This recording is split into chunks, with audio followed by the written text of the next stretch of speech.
إن الحمد لله نحمده ونستعينه ونستغفره ونعوذ بالله من شرور أنفسنا ومن سيئات أعمالنا من يهده الله فلا مضل له ومن يضلل فلا هادي له وأشهد أن لا إله إلا الله وأشهد أن محمدا عبده ورسوله. Assalamu alaikum wa rahmatullahi wa barakatuh. Урматтуу туугандар, биз ушу Аллах Тааламдын буйругуна карата милдеттерибиз дегенди өтүп атабыз. Алла Таалам пендесине бир буйрук берсе, ага жети нерсе милдет болот деп. Ушул буйрукту биринчи эле билет, билбесе кантип аткарат. Андан кийин ал буйрукту жакшы көрүш керек. Кадимки арам ишти жаман көргөндөй эле буйрук ишти жакшы көрүш керек. Бул сүйүү дедик. Андан кийин аны аткарам деген бекем ниет, чечкиндүүлүк, ошого умтулуу, бекем ниет коюу. Андан кийин сүйүп анан ниет койдум деп койбостон ага амал кылуу. Анан амал кылып келгенден кийин эле ошол амал туура эмес болуп калбаш үчүн, Кудай Тааламга эмес башка нерсеге арнап калбаш үчүн эмне кылыш керек? Туура ыхлас менен Аллахтын өзүнө гана жана пайгамбар саллаллаху алейхи вассаламдын көргөзүп берген жолуна дал шайкеш келиш керек дедик. Мына алхамдулилля ошол ирети менен билип, сүйүп, бекем ниет коюп, амал кылып, ыхлас менен, сүннөт менен келдик. Бул амал кабыл болот деп билебиз ушундай амалды. Анан ушул амалды жасап койдум, аткарып койдум, кыйратып койдум деп көңүл ток жүрүп калбастан ошол амалдын сообун сактап калыштын айласын көрүш керек. Ошол амал жок болуп кетпесин деп. Себеби кээде ыхлас менен дагы, сүннөт менен амал кылынып, ал амал жакшы, Аллахтын алдында кабыл болгон амал деп, бирок ошол кабыл болуп калган амалды адам кийин убакыт өтүү менен жок кылып салуучу кадамдар бар, Аллах сактасын. Ошол амалды биз сактап калыштын чараларын көрүш керек. Мына бүгүн ушу 6-сында аны жок кылып жиберүүчү амалдардан сактануу деп. Ярви ан Сахла ибн Абдиллах ат-Тастури деген чоң алым айтат. Ад-дунья куллуха жахлун илля-л-илма фиха. Бул дүйнө бары караңгы. Дүйнө сабатсыздыкта, караңгылыкта, тек гана илим гана. Вал-илму куллуху вабалун илля-л-амала бихи. Илим дагы бул чоң апат адам үчүн, эгерде ал нерсеге амал болбосо. Вал-амалу куллуху хабаун мансур илля-л-ихласа фихи.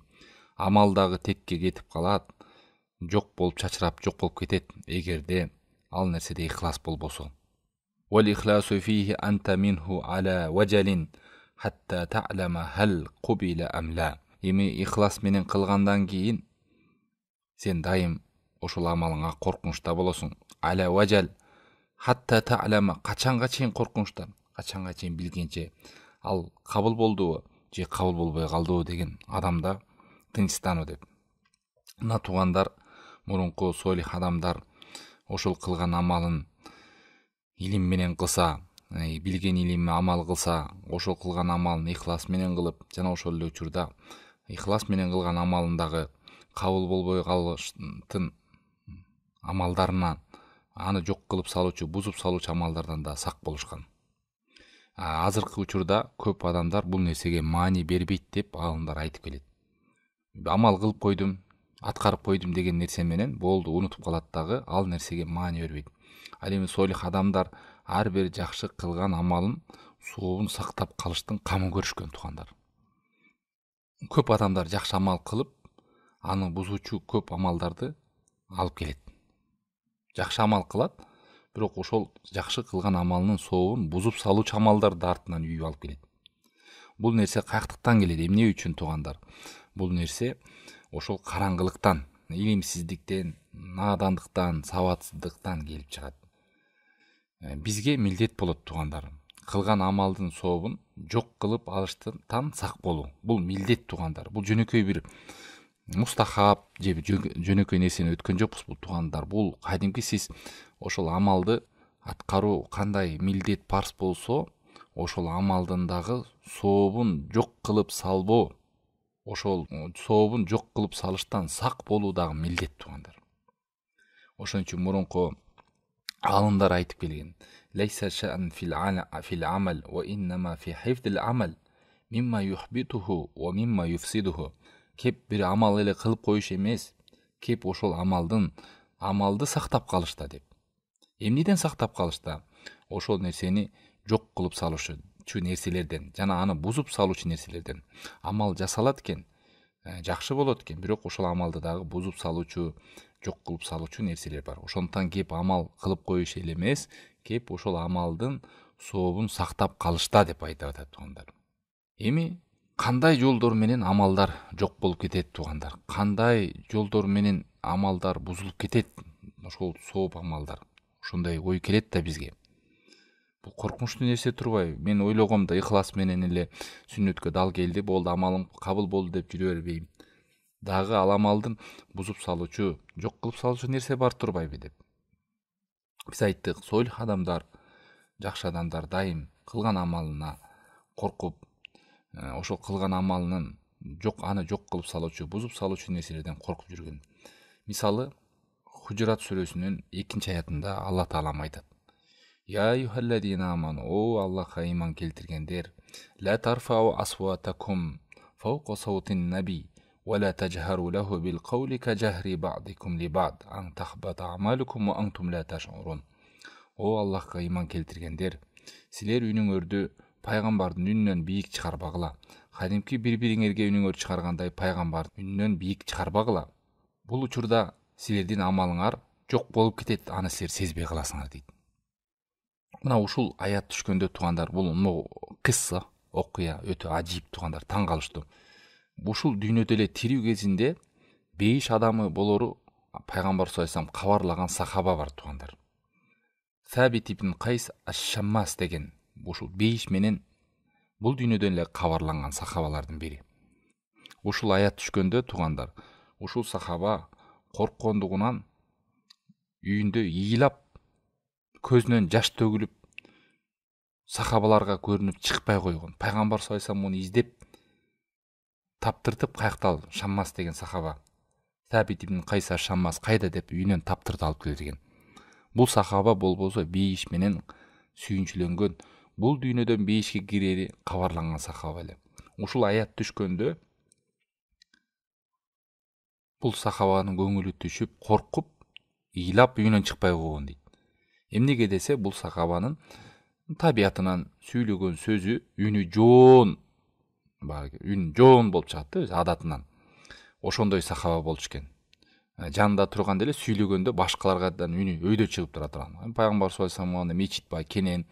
Пайгамбар бары болгон учурда деле башка сахабалар өзүнчө сүйлөшүп турган кезинде ошо үнү өйдө чыккан ол сахаба. Анан бул аят түшүп атпайбы? Эй Аллахка иман келтиргендер, үнүңөрдү пайгамбардан өйдө чыгарбагыла, бири-бириңерге үнүңөрдү катуу чыгаргандай. Антпесе силердин амалыңар жок болуп кетет, аны сезбей каласыңар дегенде. Менин амалым жок болуп кеткен турбайбы, күйүп кеткен турбайбы? Мен үнүм жоонда буга чейин жоон 1 күн сүйлөдүм деп корккондугунан ыйлап үйүндө. Анан сахабалар алып келген. Туугандар, субханалла, карасаңыздар, бул дүйнөдөн эле бейишке кирүүнүн кабарланган болсо да, бул сахабанын корккондугу болбосо бул сахабага түшкөн жок бул аят. Жалпы ошол пайгамбардын жанында пайгамбарга үнүңөрдү бийик чыгарбагыла деген бул буйрук. Мына ушул нерседен бизге белгилүү болот туугандар. Кээ бир адам сезбей деле өзүн ошол амалынын, жакшы амалын жок кылып алганын, бузуп алганын адам сезбей деле калат.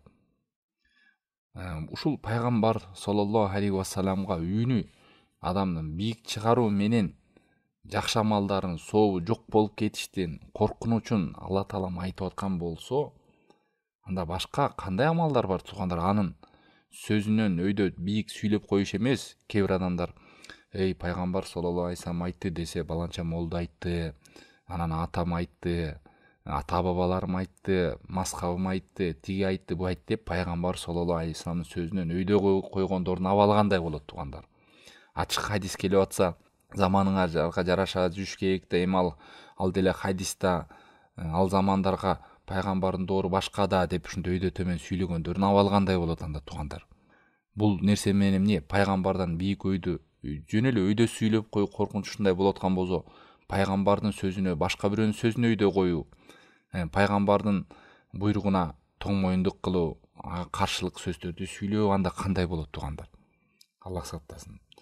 Мына ушундай нерселер да адамдын амалын, сообун жок кылып салуучу нерселер туугандар. Дагы бир жок кылуучу нерселер туугандар, бул адамдын Аллах Тааламга милдет кылуусу. Аллах Тааламга кээ бир адамдар Аллах Тааламга милдет кылат. Allah talam aytат: "Yamunnun aleyke an aslamu qul la tamunnu alayya islamakum balillahu yamunnu aleykum an hadakum lil iman in kuntum sadiqin." Kээ бирлер сага исламды кабыл алдым деп милдет кылышат дейт. Айткын: "Ла тамунну алайя исламакум." Силер исламды кабыл кылганыңар менен милдет кылбагыла мага. Балиллаху ямунну алейкум. Аллах силерге керек болсо милдет кылат. Эмнеге Аллах силерди хидаятка салды, бул иман берди силерге. Эгерде силер чынчыл болсоңор, Аллах силерге чындыгында милдет кылат. А силер исламды кабыл алганыңар менен милдет кылбагыла.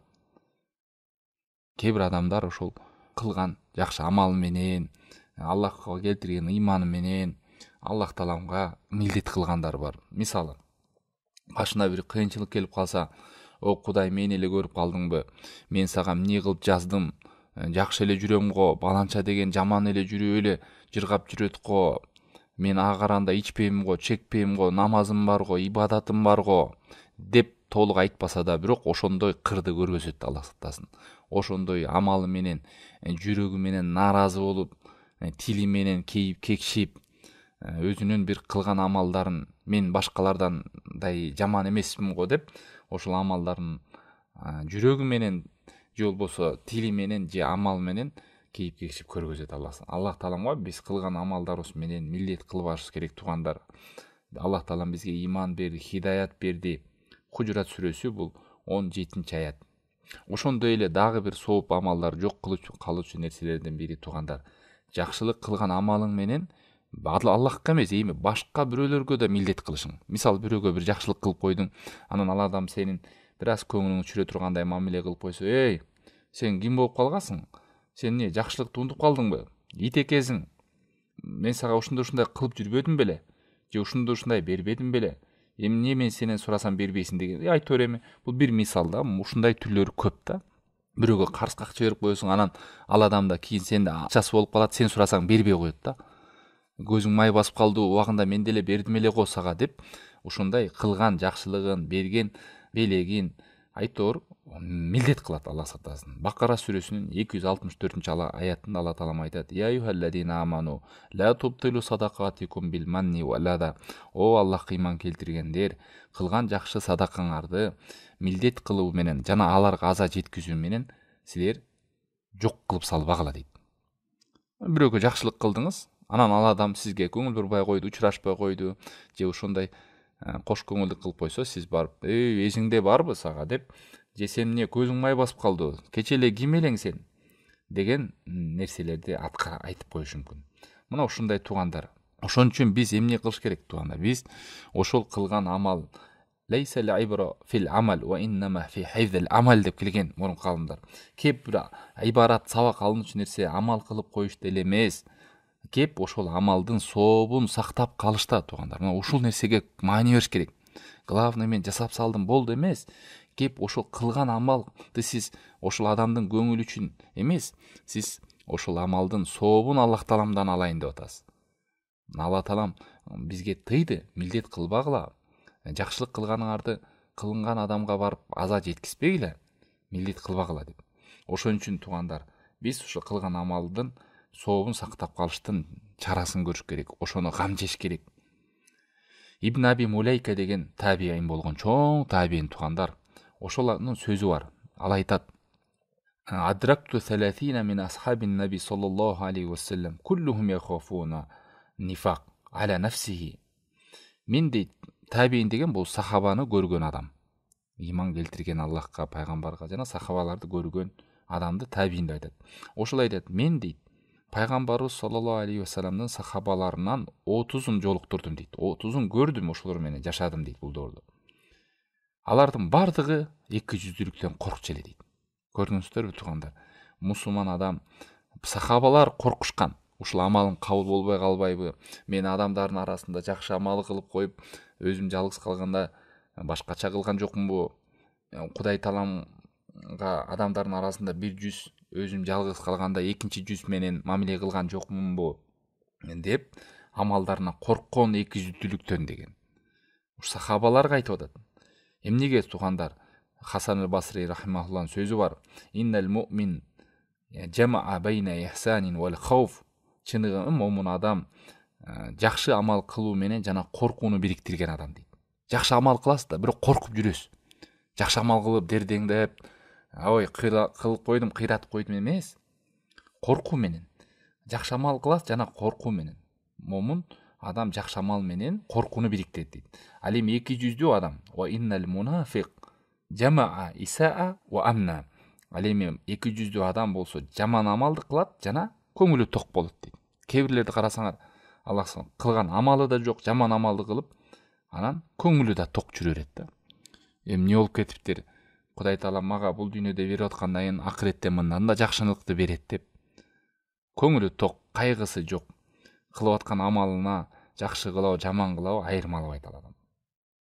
Ошон ал эми сиздин ушул амалыңыздын тууганым сакталып атканын, сооп жазылып атканын, ошодон Аллах Таалам кабыл болуп атканын белгилери бар туугандар. Анын ушул белгилердин бирден бири сиз дайым жакшы амалды кылуу менен жана тынчтануу менен, Кудай Тааламдан коркуу менен, үмүт менен жүрөсүз. Ал эми амалын кабыл болуп аткан белгилери адам амалдары да жаман, анан көңүлү да ток болуп жүрөт. Ал кабыл болуп атабы, кабыл болбой атабы, ал сакталабы, сакталбайбы, ага баш оорубайт да. Аллах сактасын. Дагы бир ажийип кысса туугандар, бул ошо Куранда келген. Ибрахим алейхисаламдын баласы экөө, Исмаилдин баласы экөө ушу Меккени куруп аткан, Алланын буйругу менен ушу Меккени тургузуп аткан кезин Куранда Аллах Таала эскерет. Эмне дейт? وَإِذْ يَرْفَعُ إِبْرَاهِيمُ الْقَوَاعِدَ مِنَ الْبَيْتِ وَإِسْمَاعِيلُ رَبَّنَا تَقَبَّلْ مِنَّا إِنَّكَ أَنْتَ السَّمِيعُ الْعَلِيمُ. Ибрахим баласы менен ушу Меккени тургузуп аткан кезде дейт, тургузуп стройкасын кылып аткан кезде дуа кылышып атат. Эмне деп? Роббана тақаббал, о Роббибиз, ушул амалыбызды кабыл кыл. Сен угуучусуң жана билүүчүсүң дейт. Аби Хатим ан Ухайб ибн Вард деген чоң алым ушул аятты окуп туугандар ыйлаган. Билесиздерби? Алымдар мына Куранда аяттардын маанисин билет, түшүнөт мына. Эмне деп атат? Ыйлаган ушул аятты окуп. Эмне деп ыйлаган? Ыйлап айтып атат. Я дейт, Халилур Рахман, ырайымдуу Алланын досу болгон Ибрахим алейхиссалам.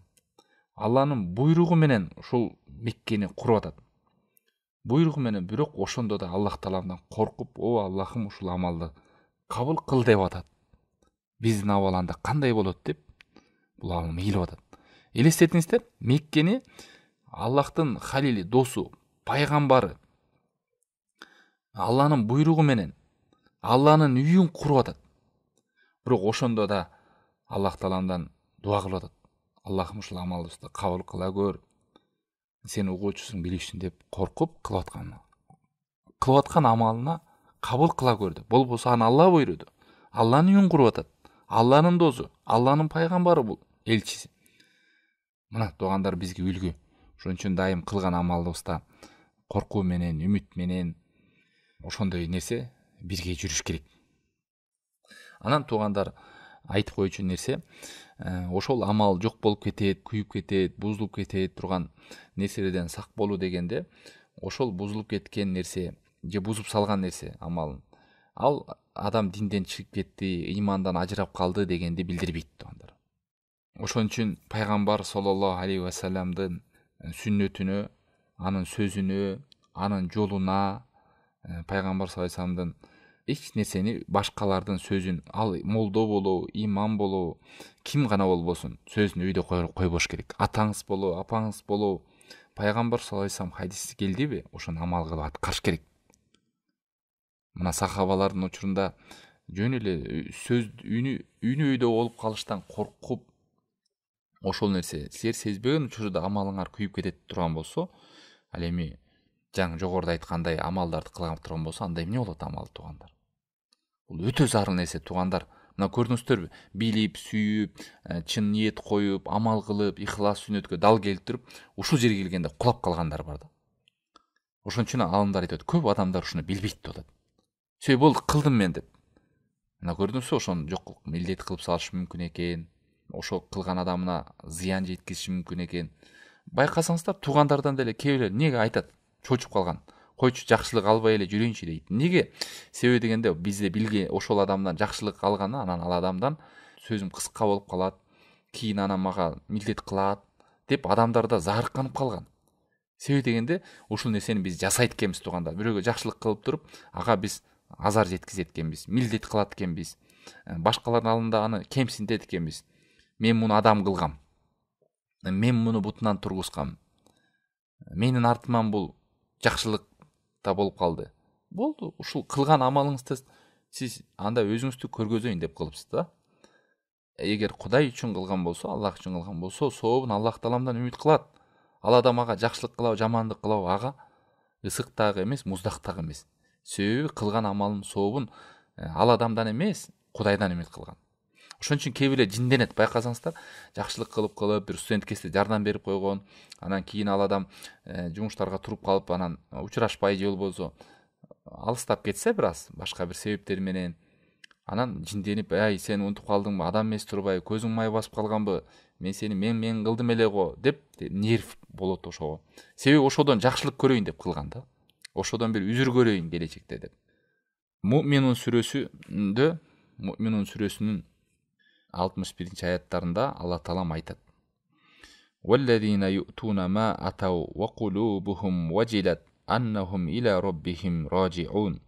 Улайика юсариуна фил хайрати ва хум лаха сабиқун." 60-61-аятта айтат туугандар. Мо хадиске, мо аятка көңүл буруңуздар туугандар. Көп нерсе түшүнүктүү болот сиздерге бул жерден. Ошо амалдарды жок кылып салбаш үчүн.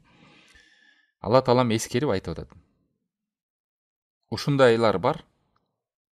Алар жасашат, аткарышат, Аллахтан келген нерселерди беришет. Жана ошол эле учурда жүрөктөрү коркуп турат. Аллахка, Роббисине кайтып баруудан коркуп турушат. Аткарышат, Кудай берген нерсени бөлүшөт, беришет. Бирок Роббисине кайтуудан коркуп турушат жүрөктөрү деп. Ушундай аят бар туугандар. Аткарышат, Кудай бергенден беришет, жана жүрөктөрү коркуп турушат Кудай Тааламга кайтып баруудан дейт. Мына ушул аятты биздин Айша энебиз, пайгамбар саллаллаху алейхи вассаламдын аялы, момундардын энеси окуганда сураган. Пайгамбар саллаллаху алейхи вассаламдан сурап атат: "О Алланын элчиси, бул аятта бирөө зына кылып, уурлук кылып, арак ичип, андан кийин ушул Кудайына кайтуудан жүрөктөрү коркуп турганбы?" деп айтат. Анан пайгамбар саллаллаху алейхи вассалам айтып атат: "Ла я бинта Сиддик" дейт. "Валакиннаху раджул", бул андай эмес, бул ушундай адам орозо тутат. "Ва ятасаддак", садака берет, "Ва юсалли", намаз окуйт, "Ва хуа яхафу алла ятакаббал минху". Ал адам коркуп турат дейт. Ушуларды орозо тутса дагы, садака берсе дагы, намаз окуса дагы, ушул нерсе кабыл болбой калбайбы деп коркуп турат дейт. Көрдүңүздөрбү туугандар?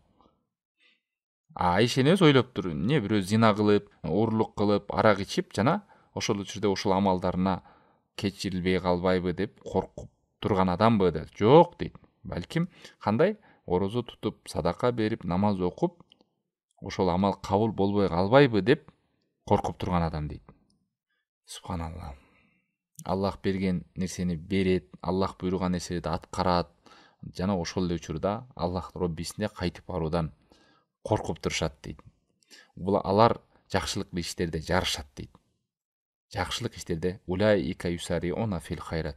Мына туугандар, ушул нерседен билиңиз. Эгерде сиз намаз окусаңыз да, орозо тутсаңыз дагы, жакшылык ишти кылсаңыз дагы, ошол амалыңызды сообу сакталып калса экен деп, ошону гамын жеп, жана ошол учурда амалдарым кабыл болбой калбайбы деген нерсе болсо, анда жакшылыктасыз. Эгер көңүлүңүз ток, амалыңыз болсо чатак, кош көңүл, анда ал адамдын абалы жанагы айткандай, момун адам жакшы иш менен коркууну бириктирсе, эки жүздүү жаман адам амалы да жаман, жана көңүлү да ток болуп жүрөт дегенге түшүп калат. Туугандар, бул хадис сохих хадис, Шейх Альбани сохих деген. Ушуга көңүл буруңуздар. Дагы бир абал, адам күнөөсү менен дагы кылган сооп амалдарын күлдөй кылып, жок кылып салуучу нерселер бар. Элестетип атасызбы? Мына ушуга далил аз бир хадисти айтып берем. Көңүл буруңуздар туугандар. Ушул хадисти жаттап, көзүңүздүн кареңди сактап жүрүңүздөр. Эмнеге туугандар? Себеби деген ушунча мээнет кылып кылган амалдын соопторун жок кылып салбаш үчүн, күл кылып салбаш үчүн. Бул хадис Ибн Мажада да келген, Саубан деген сахабадан. Ал айтат, пайгамбар саллаллаху алейхи ва саллям айтты дейт. Ламанна акваман мин уммати я'туна яумал қияма би хасанати амсали жибали тихамата байдо. Менин үммөтүмөн ушундай коомдор билип алга дейт да, билип ал, ушундай коом келет дейт. Я'туна яумал қияма, кыямат күнүндө келишет. Кандай болуп келишет? Би хасанати амсали жибали тихамата байдо. Ушул Сауд Арабияда Тихама деген тоо бар. Ошондой тоо менен болгон сооптор менен келет дейт. Чоң тоо да, аябай. Чоң тоо болгон сооптор менен келет дейт. Фаяджалуху Аллаху азза ва жалла хабаан мансура. Ошондой тоодой болуп келген соопторун Алла Таалам күл кылып сапыртып жок кылып салат дейт. Элестетип атасызбы тууган? Ошондой сооптор жок болуп кетет дейт. Эмнеге? Ушуга тыңшаңыз азыр. Эмнеге жок болуп кетет экен? Соок көрдүңүзбү туугандар? Ошон үчүн жаңы ушул нерсеге биз токтолуп атабыз. Ихлас менен кылды, сүннөт менен кылды. Амал кабыл болду, сооп жазылды. Эми ошол амалды сактап калайлы, жок кылып салбайлы, күл кылып салбайлы. Эмнеге мына караңыз, кулак салыңыз. Аллах Таалам жок кылып салат дейт. Анан сурадатына сахабалар ушуну укканда, Саубан деген сахаба сурадат радиаллаху анху. О Аллахтын элчиси, сифхум лана, жаллихум. Ошону бизге сыпаттап берчи, Аллахтын элчиси. Ошону бизге ачыктап берчи. Ким булар? Ушундай сооп менен келип, сооптору жок болуп кетүүчү нерселер, тоодой болгон сооп менен келип. Биз алла накуна минхум ва нахну ла на'лам. Биз билбей калбайлы, ошолордон болуп калбайлы дейт. Ошон үчүн бизге баяндап берчи, ачыктап берчи деп атат. Пайгамбар саллаллаху алейхи жооп берип атат туугандар. Көңүл буруңуздар. Бул нерсеге биз өтө муктажбыз туугандар. Кала ама иннахум ихванукум. Алар силердин бир тууганыңар эле дейт. Мусулмандар эле экен тууган. Алар капырлар эмес. Мусулмандар эле экен. Ихванукум деген имандагы эле мусулмандар экен. Ва мин жилдатикум. Силердин эле араңардан дейт. Ошол бизде эле момундардын арасында бул деген сөз намазы бар, орозосу бар, зекети бар, садакасы бар дегенди билдирет. Керек болсо, караңыз. Ва яхудуна минал лейли кама тахудун. Силер түндө намаз окугандай алар деле намаз окушат дейт. Ошол сообу жок болуп кеткендер, алардын да түнкү намаздары бар экен. Вале эми караңыз туугандар. Эмне экен себеп? Себеп намаз окубай койгондук эмес экен. Садака, орозо, зекеттерди аткарбай койгондук эмес экен. Сооп амалдары бар экен мусулмандардын арасынан экен. Мына ушул жер. Кеп эмнеде экен караңыздар. Валакиннахум аквамун ида халау би махаримиллахи интахакуха. Субханалла туугандар, жүрөккө оорuyт. Өтө коркунучтуу хадис бул. Алымдар катуу эскертет муну. Бирок алар ушундай коомдордон болгон. Алар жалгыз калган кезде Аллах тыйган нерселерди жасай берчи эле дейт. Субханалла. Мына бүгүнкү күндө канча деген мына сот тармактан бизге жазышат. Байке, мен ушу порнографиялык сүрөттөрдөн, видеолордон тыйылбайм, жалгыз калганда ачып алам дегендер бар. Канча адамдар ушул жалгыз калганда адамдардын арасында кылбаган нерсени жасашат. Адамдардын арасында болгондо уялат, жалгыз калганда Кудайдын карап турган, көрүп турганын, көзөмөлдөп турганын эске албайт. Бул каяктан келип чыгат тууган? Бул ошол Кудайдын көзөмөлүн, Аллахтын карап турганын, көрүп турганын адам кайдыгер, караңгылык, Аллах Тааламды көзгө илбөгөндүк, кош көңүлдүк жасагандар. Жакшы амалдарды аткарып бүтө берет, бирок жалгыз калып калганда өтө бузук иштер жасашат дейт. Аллах алам туугандар, биз билбейбиз, ар бирибиз ичара эмне иш кылып атабыз. Сыртыбыздан баарыбыз жакшы көрүнөбүз, бирок жалгыз калганда, адамдар көрбөгөн кезде эмнелерди жасап жүрөбүз биз. Көрсөтпү, коркойлу туугандар. Жалгыз калганда алар Аллах тыйган нерселерди жасап салчу эле дейт. Булар кимдер десе, дини алсыз, Аллахтын көзөмөлүн эске албагандар, кылган амалдарына маани бербегендер, кош көңүл кылгандар. Аллах сактасын. Соопту сактап калыш оңой нерсе эмес туугандар. Дагы соопту жок кылып салуучу нерселердин бири бирөөнү гыйбат кыласыз тууган, бирөөнү жамандайсыз, бирөөгө зулум бересиз. Анан ошолор кыямат кайымда келип туруп сиздин соопторуңузду алат. Ошо гыйбат ушактаганыңыздын деңгээлиндей Алла таалам таразалап берип, анан соопторуңуз калбай калганда эмне кыласыз? Алардын күнөөсүн аласыз. Алардын күнөөсүн аласыз. Аллах сактасын. Ушунун баары бизге керекпи? Мына ушул нерселердин баардыгы амалды жок кылып же бузуп салуучу нерселер туугандар. Ошон үчүн эмне кылыш керек? Биз дайыма туугандар кылган амалыбызга коркуп, Кудай тааланын ошон кабыл болуусун суранып жүрүш керек. Амалыбызга таянып отуруп калбаш керек. Биз жакшы кылдым, кыйраттым дебеш керек. Аль-Хакка сүрөсүнүн 19-20 аятында айтат. Караңыздар, бейишке кирген адамдардын сыпаты, сооптору сакталып, жок болбой жүргөн адамдардын сыпаты кандай болот экен туугандар? Караңыздар, эмне дейт? Фааммаман утия китабаху биямини. Ал эми кимдин китеби оң колунан берилген болсо дейт. Фаякулу ха умуqra'u китабия. Ал оң колунан берген адам бейиштин адамы да. Сүйүнгөндүгүнөн эмне дейт? Менин китебимди карагылачы, окугулачы, карагылачы деп сүйүнчүлөт дейт. Анан эмнеге? Себеби карасаңыздар, бул мындай адам, жакшы адамдын бейишке кирүүчү адам сыпаты кандай болгон эле бул дүйнөдө? Өзү айтып берип атат. Инни донанту анни мулакин хисабия. Мен ойлодум эле, Роббиме жолукканында эсеп кысапка түшөм го деп коркчум эле дейт. Дагы бир башка аяттарда келет. Биз коркчук элек үй бүлөбүзгө, өзүбүзгө тозоктон коркчук эле деп. Момун адам, бейиштин адамы, ушундай сыпатка ээ адам, ошонун белгилеринин бири бул дүйнөдөн өзүнө эсеп кысап кылып, кылган амалдарына коркуп, ошонун кабыл болушун эңсеп, ошон үчүн адамдын амалы кабыл болгон белели, амал кылса ошон дайым улантып жүрүшү, жана ошол амалдарын бузуп салуучу нерседен сак болушу.